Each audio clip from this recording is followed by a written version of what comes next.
may kakasal na.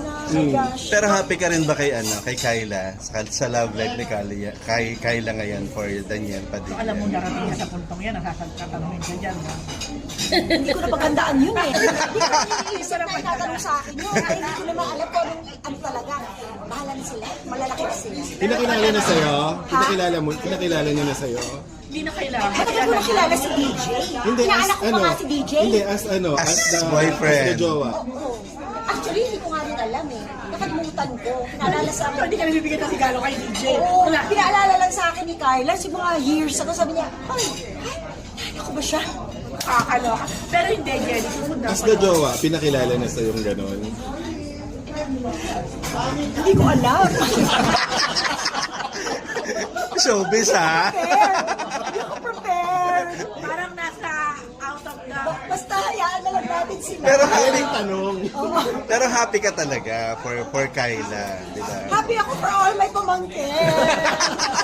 Jenny, Huwag na kayo.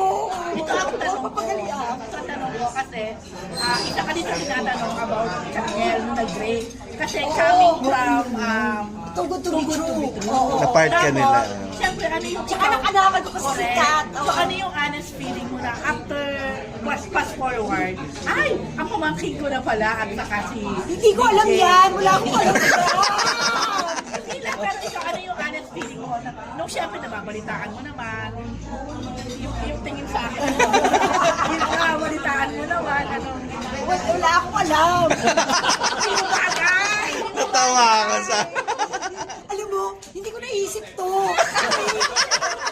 Gusto mo pa ma-interview pala. Mali ako, mali. Magandaan to.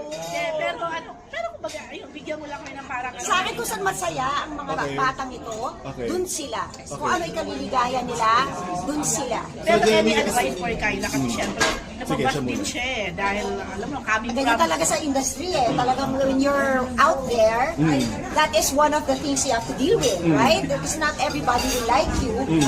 And not everybody will like what you do.